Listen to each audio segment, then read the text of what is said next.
via satellite from Hollywood and Atlanta. It's Rockline, the show where you interview the biggest stars in rock and roll. Hello again, I'm Bob Coburn. Rockline is brought to you in part by Budweiser. For all you do, this Bud's for you. And by the U.S. Army. Learn how you can get an edge on life. Be all you can be. Tonight, Rockline is an evening with Rush. Geddy Lee and Alex Lifeson are at 96 Rock in Atlanta. I'm in our Hollywood Rockline studio.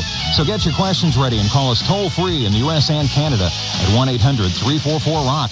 That's 1-800-344-7625. One number toll-free from anywhere in North America. Every now and then on Rockline, we like to catch up with a major band in mid-tour to see how things are going. Tonight is one of those nights.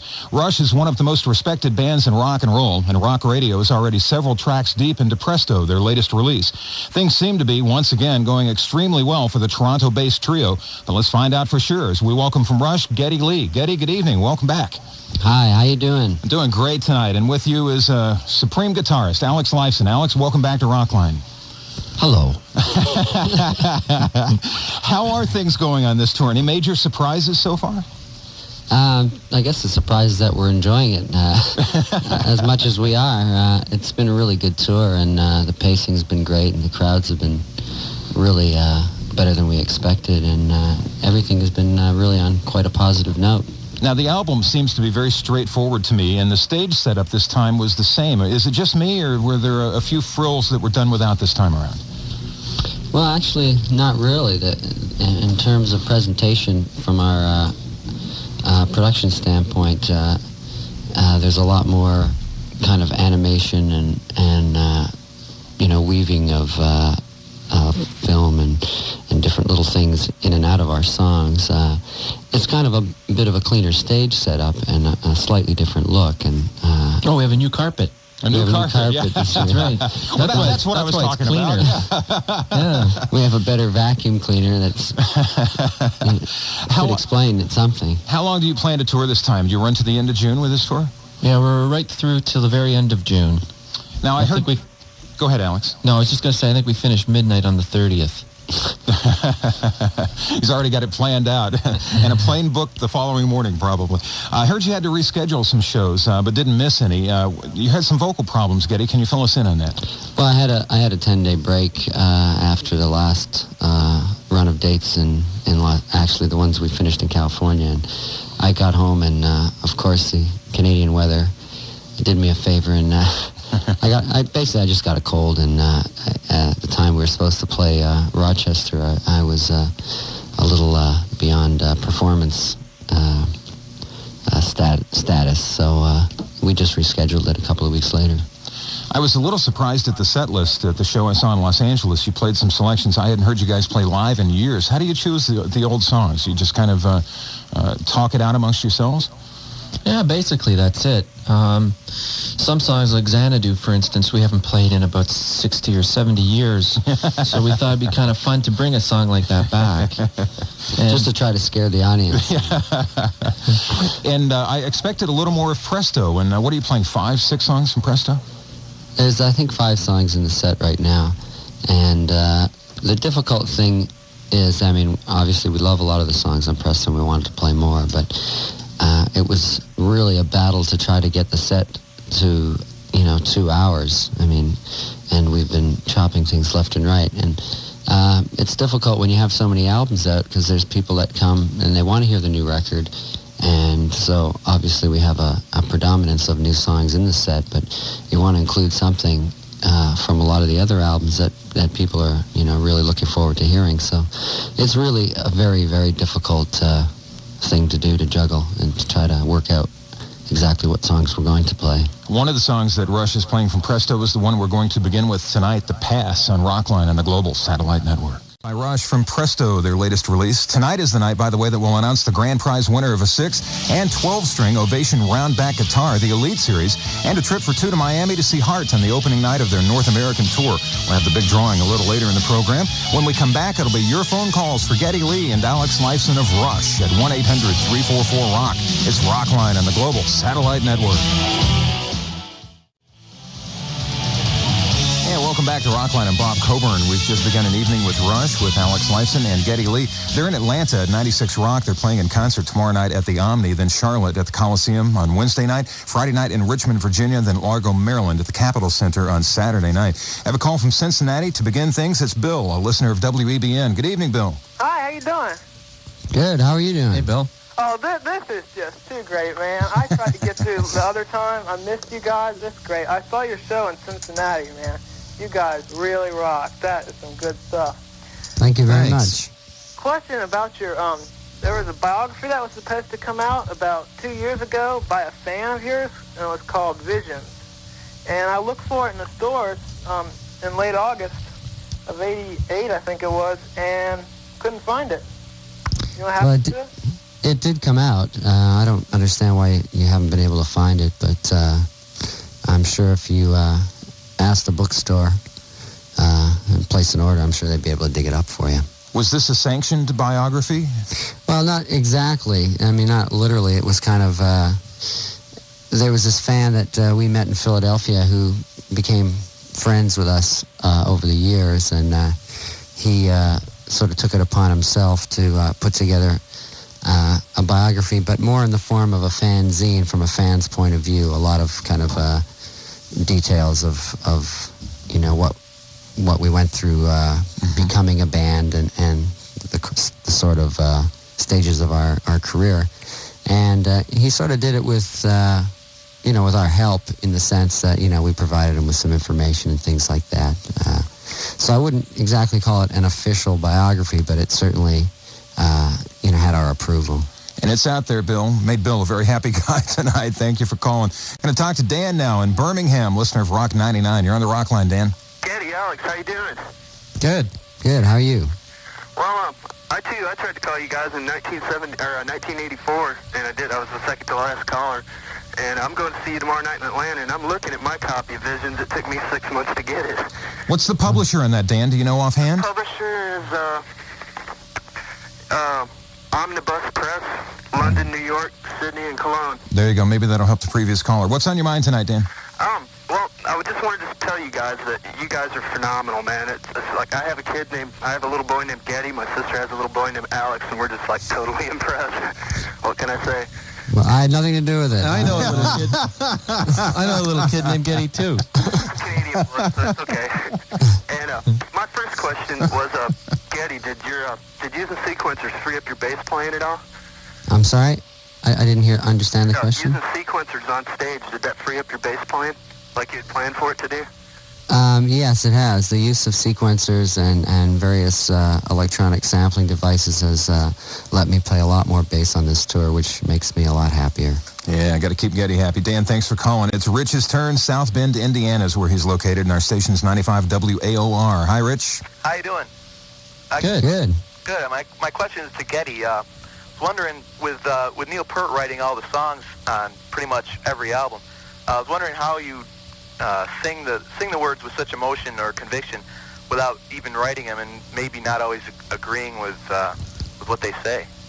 Well, that's a kind of a complicated question, but number one, because I write all the melodies, vocal melodies, and because the amount of interplay that the three of us have when putting a song together, there's a lot of discussion musically and lyrically before anything's really decided upon. And for me, I have to either agree with the lyrics or be able to put myself in a frame of mind to interpret his lyrics. And if either of those things is the case, then I have no problem being emotive about singing them.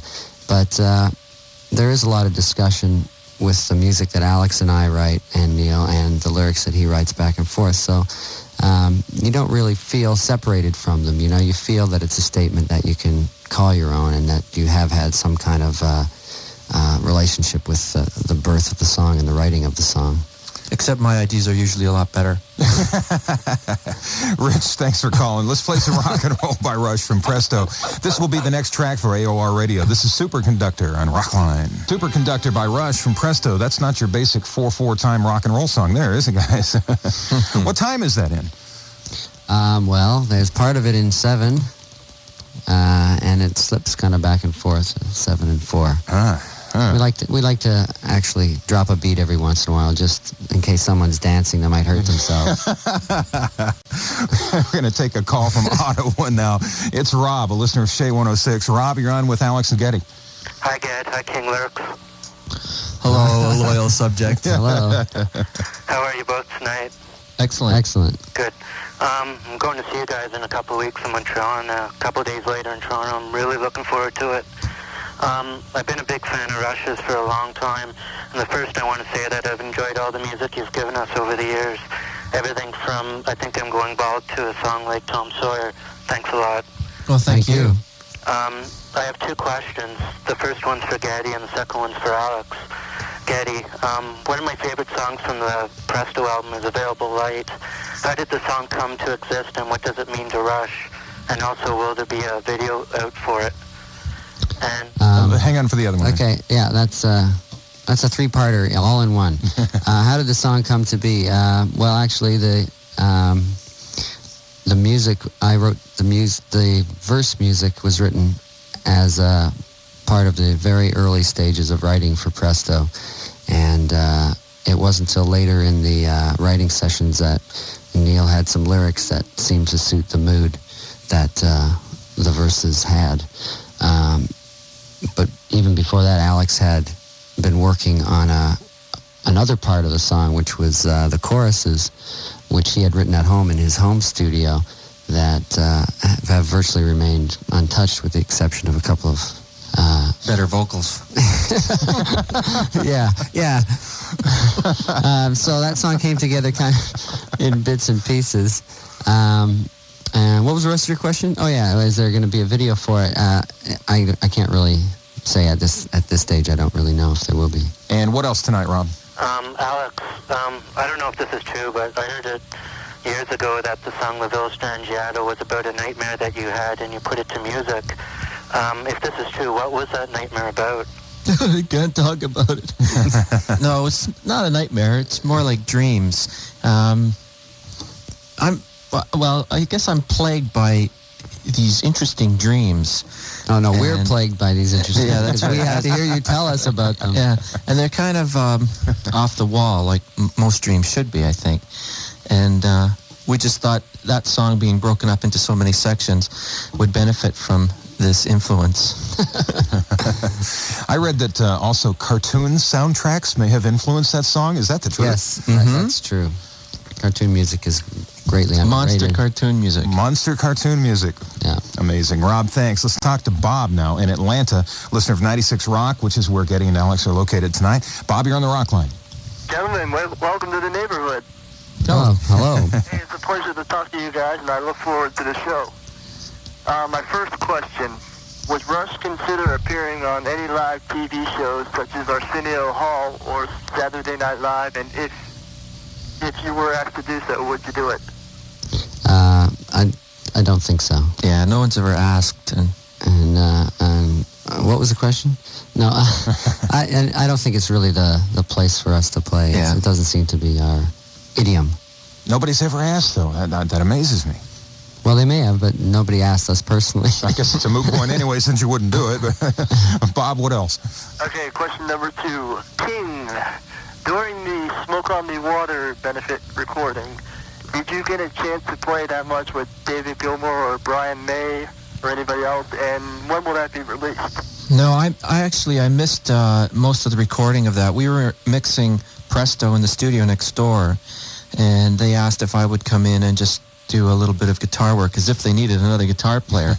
They had about 75 guitar players on it, and the original recording had everyone in the studio at basically the same time, and I think they filmed most of the video at that point.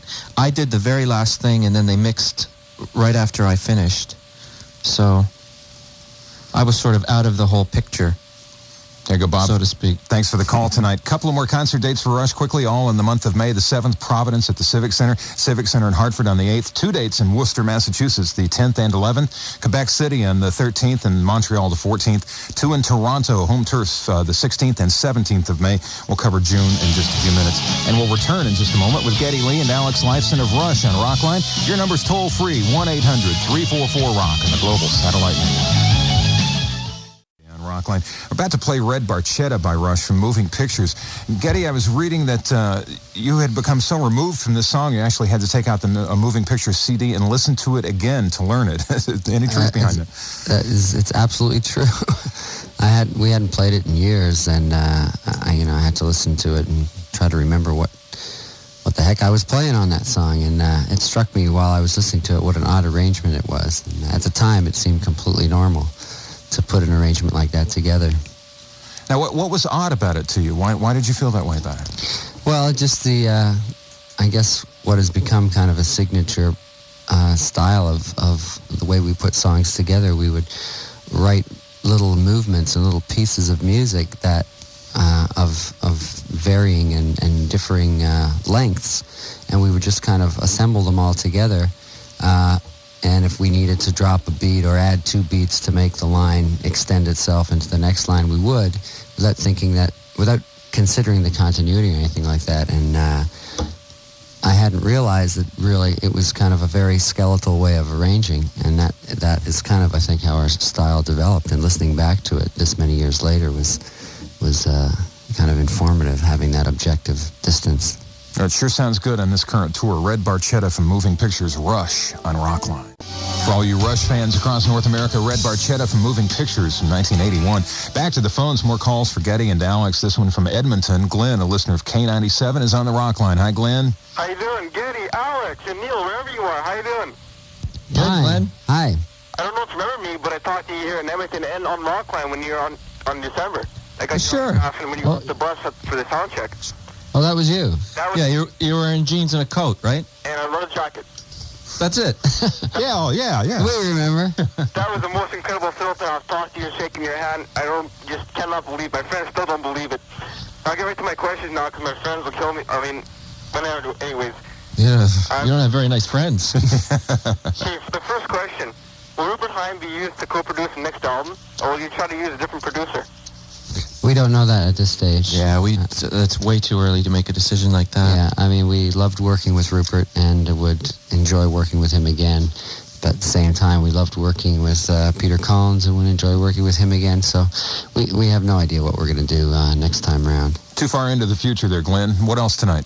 Okay, what's the word on Chronicle? Have you picked any songs to go on it yet?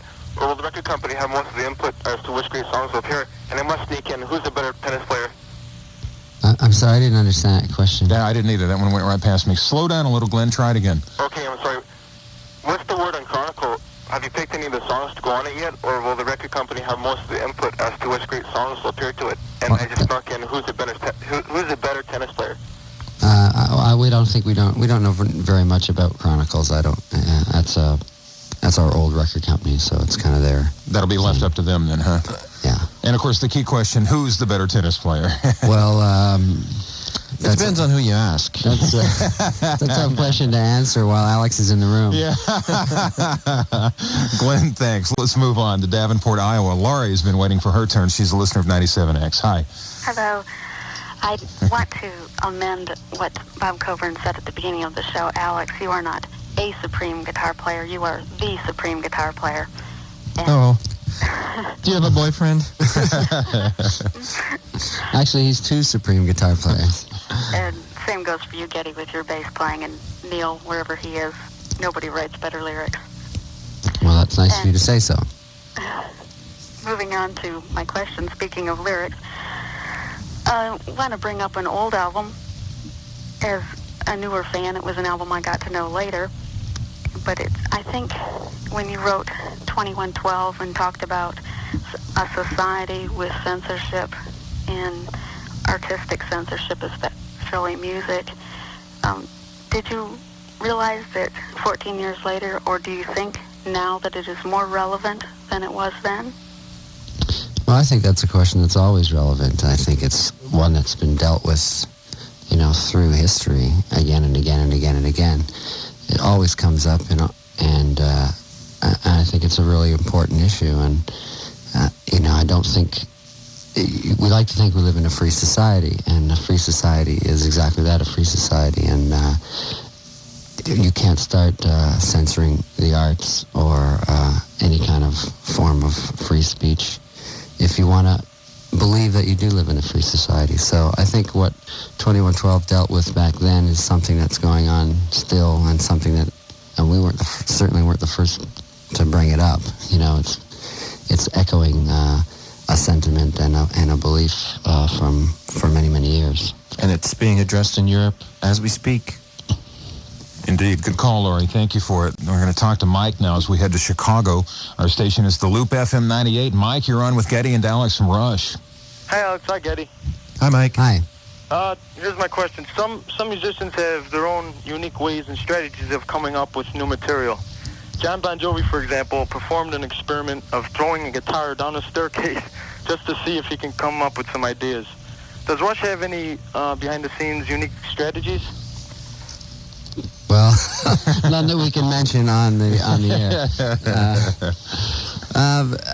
I don't know. We just get together, and it's nothing that's very premeditated. We reserve a time, and we look forward to this time where we get together apart from the kind of daily hustle and bustle. We'd like to get out of the city and have some privacy, but it's really kind of a natural thing that happens. We just start writing. We go in there every day with, all dressed up with nowhere to go, and we start working on stuff, and we just try to have fun with it and try to get something across that we're naturally feeling like expressing. Yeah, we set up a very comfortable little area to write in, and it's always been, conducive to results. And we do have another little area that we get away to once in a while. It's to get away from it. Yeah, it's and always come back with better ideas. It's true. Didn't you isolate yourselves from the city this time around? You went to a cabin north of Toronto somewhere? It was a studio just outside of the city, but we've been doing that for, I guess, the last 4 or 5 albums, and it's no great plan to, there's nothing mystical about it or anything. It's just practical. The phone doesn't ring as much. And we try to be close enough to our homes that we can come home on the weekends and still live some semblance of a normal life. Thanks for being on Rockline, Mike. We have another Mike on the line, this time in Columbus, Ohio. QFM 96 is our affiliate. Good evening. Good evening. Hi, Geddy, Al, and Bob from me and from Ohio State University. Yeah. Hello. Hi. How are you doing? 2 quick ones for you. First of all, have you changed your set you'll be playing from the first leg of your tour? And secondly, for my friend Dave in Toledo, the songs The Pass and War Paint in the video for Show Don't Tell seem to come from a teenager's focus, kind of like some of the stuff on Signals. I was wondering if this is just by chance, or has the band, and like Neil especially, purposely concentrated on adult-teen relationships for some reason? Okay, well, first part of your question, I think the set has changed a little bit from the beginning of the tour, but I won't tell you how. To deal with the subject matter of the videos and the album, like I said before, I don't think there was any great premeditated kind of blueprint to this album. There was a number of the songs, like The Past, for example, is a subject that I think is quite current and in the papers a lot, so it's very topical, and I think that inspired some of that point of view on this album. Just basically keeping up with current events. And those teenage years are very turbulent years. There's a lot happening in anyone's life at that point. Boys, that's an understatement, very definitely. Mike, thank you for the call. We're going to play a song that is absolutely outstanding. Welcome back. We're talking rock and roll on Rockline on the Global Satellite Network. We're with Alex Lifeson and Geddy Lee of Rush. Back to the phones now to Houston this time around. It's Eric, a listener of 101 KLOL. Eric, you're on the show. All right. Hey, how you doing, guys? Good. First I want to tell you that I've grown up listening to your music, songs like Lakeside Park, things like that. Nothing puts a chill up my spine like that stuff. My question is, the last 4 albums have kind of departed from the older style music, and I noticed that the lyrics are getting more politically based, and you're becoming more in tune to the issues that are going on. Have you gotten any feedback from fans on where things are going and where they're going to continue to go in the future? Well, that's a kind of difficult question to answer, mainly because I don't really understand it. But well, I think for all the material over the last few records, we've always felt like we have to go somewhere. It's pointless to repeat a record that might be a successful record on some term and just do that over and over again. We'd rather take the chance and try other things and learn from those things. They perhaps don't always work out, but I think the records that follow it always benefit from what we've learned from those experiments. And I think that's really true with every record we've done. I don't think there's any two records that have really followed one after the other in any kind of similar way. We keep diverting, and like I said earlier, there's no great plan to what we're going to do, so it just kind of comes out, and I think that's kind of the best way we work. In terms of the future and in terms of what kind of fan reaction we get to that, it's always mixed. You always get some people that love what you're doing now, and you get some people that want you to be what you were 5 years ago, which is impossible. So, we just keep carrying on what we're doing. Thanks, Eric. We're going to move on to Moncton, New Brunswick. We have Fernand on the line, a listener of Rock 103 CJMO. Good evening. Hello. Hello. Yes, how are you guys? Good, how are you? Fine. I would like to know, first I want to tell you that I really enjoy your music, and I started to listen to your music when I was a teenager, and now I'm an adult, and I still enjoy it as well. And I'm sure that a lot of people on this planet like your music. But my question would go to Geddy, and I would like to know if you feel that the band think that they have the recognition they deserve worldwide as far as critic. Well, it's a difficult thing to comment on critical recognition. I mean, we do our music not to please critics. We do our music to please ourselves and to please our fans.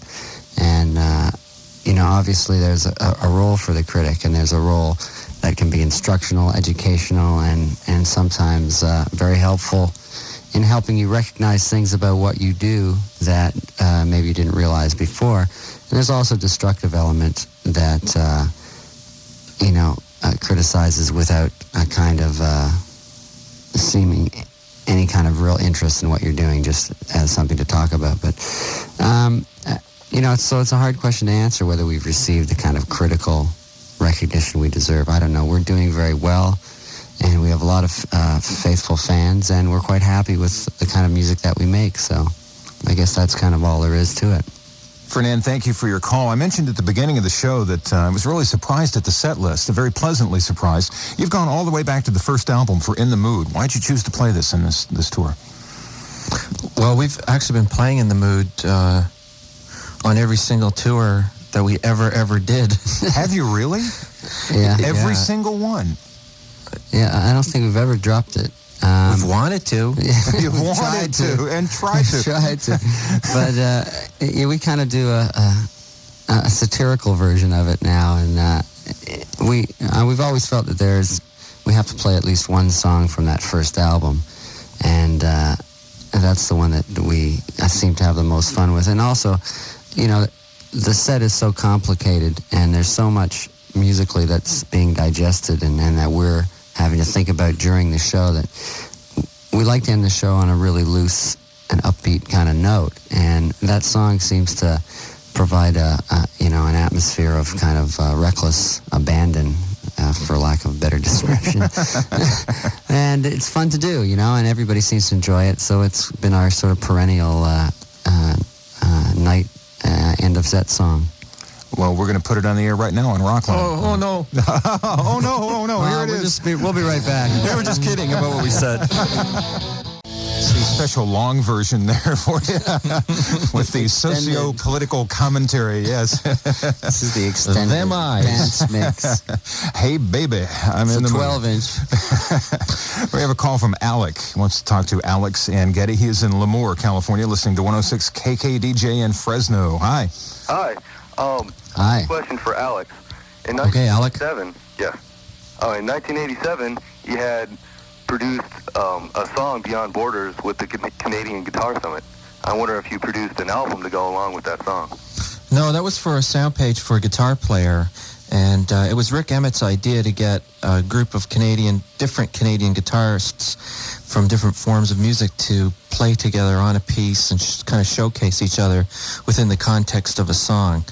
And he called me up, and I think we were in the studio working on Power Window. No, it wasn't Power Windows. It was. I think it was the In the Mood 12-inch. Yeah, that's right. We were remixing that, and he sent me a tape with a rough sketch of what he thought it should be. He actually wrote the song, and then everyone kind of filled in their own parts. It was a lot of fun to do. It was the first time I met Leona Boyd, and she was a lot of fun to work with. Alec, thank you. We're going to let John have his turn. He's in Orange, California, listening to 95.5 KLOS. You're on the Rockline with Geddy and Alex.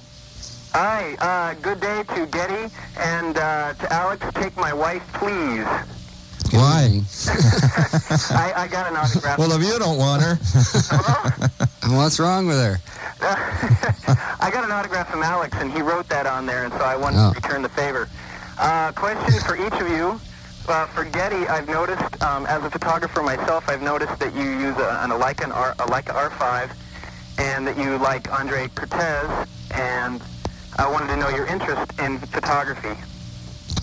Well, that's an interesting question, and one that would probably get a very long answer from me, but it's a hobby of mine, and it's something that, from an appreciation point of view, that I'm interested in a lot of different photographers, and it's becoming a more and more respected art form, and there's a lot of great work out there, and a lot of galleries and museums around the world where you can spend an afternoon before a show appreciating other people's expression. So it's kind of a hobby of mine.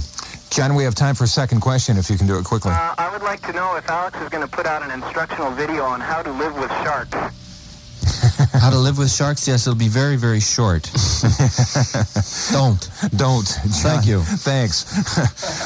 If you entered, by the way, the Ovation Rockline Guitar of the Stars sweepstakes at your local Ovation professional showroom dealer, then get ready, because coming up we'll draw the grand prize winner's name for 2 Ovation roundback guitars, plus a trip for 2 to Miami, Florida to see Heart on the opening night of their North American tour. It's Rockline live on the Global Satellite Network. Presto, the latest by Rush. We're with Geddy and Alex right now. We have a call from Greg in Bloomington, Minnesota, listener of 92 KQRS in Minneapolis. Greg, you're on the show. Yeah, hi, Geddy and Alex. Hi. Hello. Yeah, it's good to speak with you again. I was reading an interview with Neil Peart, modern drummer, and he said that when you guys arrange music, you arrange it around a drum machine, and then you give the music to him, and he writes a drum piece. I've been wondering, how long have you been using or arranging around a drum machine, and have you ever done it differently? Oh, yeah, just the last 3 records we've been using a drum machine, and it's only to establish some tempo for us. It doesn't get very involved. Except for sometimes when we add the special comedy drums. Like to hear that sometime. But before that, we didn't use anything really to establish any sort of tempo like that. Which is why the tempos are always shifting. No, but Greg, there you go. Thanks for being on the Rockline. We're going to let Brian have a shot. He's in Cleveland, listening to WMMS, one of the first stations really to break Rush. And Brian, you're on the Rockline. Hello, Brian. Are you there? Yeah. Hi. Hi, Geddy, Alex. Hi, Brian. Hello. I was just wondering, years and years ago, there was a poster of you guys put out. It was a large life-size poster, sort of like a Zeppelin poster. I was wondering if it was still in print or could be ordered from anywhere. It was such a rarity. I can never find it. I couldn't tell you that I know the poster that you're talking about. Is it like the Mr. Goodwrench poster? No, it was a big giant poster, almost like they make them of Zeppelin. I was wondering if they... I don't really know. I wouldn't know a thing about it, I'm afraid. Do you know the year or anything, Brian? Any more clues? It was around like a 2112 print, like around 76 or something like that, you know. I would say your best bet is to contact our office in Toronto somehow and try to ask them. They might know. And if you don't have the address, you can always get in touch with Rockline, and we'll set it up for you. That's P.O. Box 4383, Hollywood, California, 90078. We're going to take a time out. We're coming back with Geddy and Alex. Maybe time for another song. We'll see what happens on the other side. Your number's toll-free, 1-800-344-ROCK. From Presto, Rush, and Rockline. Time for a couple more calls quickly to Binghamton, Pennsylvania. Listener of WKGB-FM, Brian, you're on the show. Geddy, King Lyrics, how's it going, eh? Good. Not to ignore Alex, but my question is for Geddy. Never mind. Oh, okay. I read in the interview last year that you had been taking keyboarding piano lessons to improve your playing. Yes. I just wondered how they were going now. Slowly. Actually, I was doing quite well, and then I got interrupted by having to make the record, and then now the tour. So I've fallen behind a little bit, but I'm going to pick it up again when I get back home. That's dedication. Brian, thanks for the call. We have Carmen on the line in Buffalo, New York, 97 Rockstar Station. Carmen, hi. How's it going, guys? Good. That's good. It seems to me like with Presto, you guys have achieved what you've been hoping for basically throughout the years. And it sounds to me like you really enjoyed making the record. And I was wondering if that was true.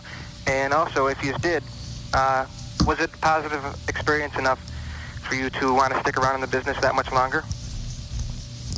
I think we had the best time yet making this record. Everything went very quickly. We were really well prepared.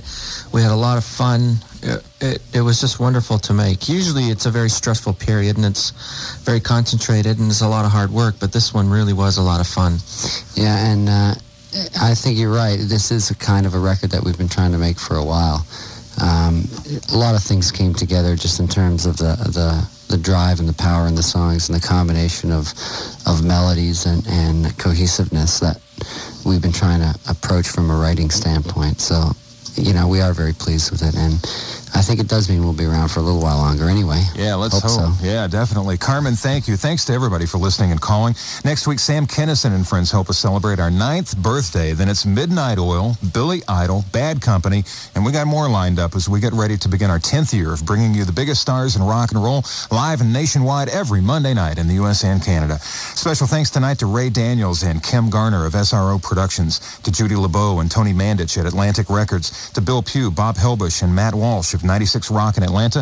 And thanks to the entire staff there for taking care of Geddy and Alex tonight. And, of course, to Geddy and Alex themselves. Gentlemen, it is always a pleasure. Love the concert here in Los Angeles. Good luck with the rest of the tour. And I hope your Blue Jays do well for you this year. Thanks, Bob. It's always a pleasure for us to come back. Thanks. I'll talk to you next time. I'm BC, and I'll be seeing you in a week.